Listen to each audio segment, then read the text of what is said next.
Hi friends, welcome back to my channel. ಒಂಟಿ ಪಯಣಕ್ಕೆ ಎಲ್ಲರಿಗೂ ಸ್ವಾಗತ ಸುಸ್ವಾಗತ.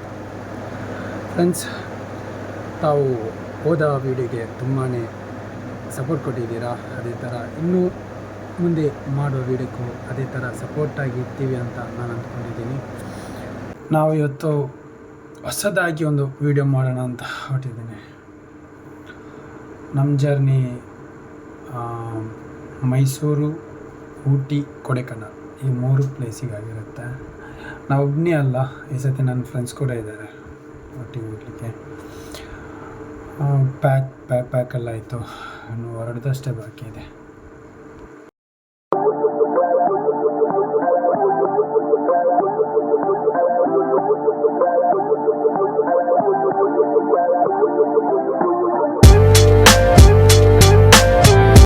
ಲಗೇಜ್ ಎಲ್ಲ ಕಾರಿಗೆ ತುಂಬಿ ಆಯಿತು, ಇನ್ನೂ ಹೊರಡೋದು ಮಾತ್ರ ಬಾಕಿ.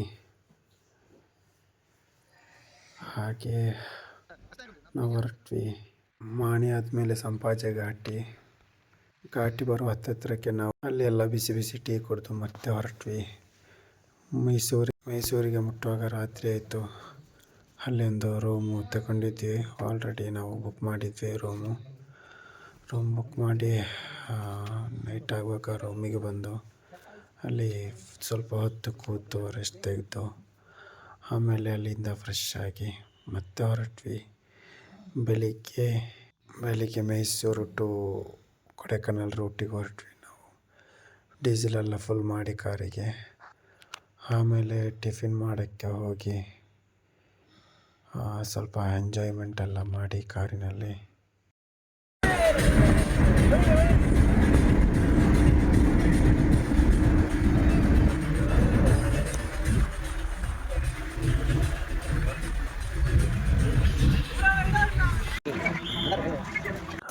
ನಾವು ಹೋಟೆಲಲ್ಲಿ ಎಲ್ಲ ತಿನ್ನುತ್ತಾ, ನಾನು ಸ್ಪೆಷಲಾಗಿ ಮೈಸೂರು ಸ್ಪೆಷಲ್ ಪೂರಿ ಬಾಜಿ ಅಂತ ಕೊಟ್ಟರು, ಅದು ಕೂಡ ತಿಂತ ಟಿಫಿನ್ ಆಯಿತು. ಈಗ ನಂಜನಗೂಡು ರೂಟಲ್ಲಿದ್ದೀವಿ. ಇಲ್ಲಿಂದ ಇನ್ನು ಸೀದಾ ಕೊಡೆಕನಲ್ ಹೋಗೋ ರೂಟಿದೆ. ಊಟಿ ಕೊಡೆಕನಲ್ ರೂಟಿಗೆ ಹೋಗ್ತಾ ಇದ್ದೀವಿ.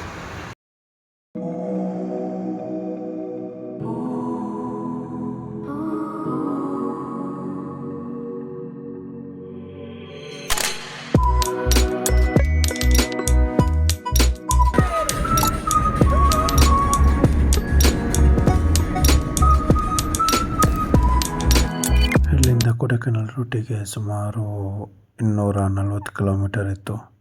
ಹಾಗೆ ನಮ್ಮ ಪಯಣವು ಮುಂದುವರಿಯಿತು.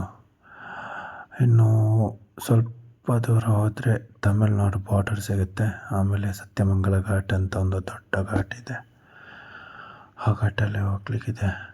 ಸುಮಾರು 54 ಕಿಲೋಮೀಟರ್ ಖಾಲಿ ಘಾಟ್ ಸೆಕ್ಷನ್ ಇದೆ. ಇನ್ನು ಈ ವಿಡಿಯೋನ ಕಂಟಿನ್ಯೂ ಮಾಡ್ತೀನಿ ಮುಂದಿನ ವಿಡಿಯೋದಲ್ಲಿ.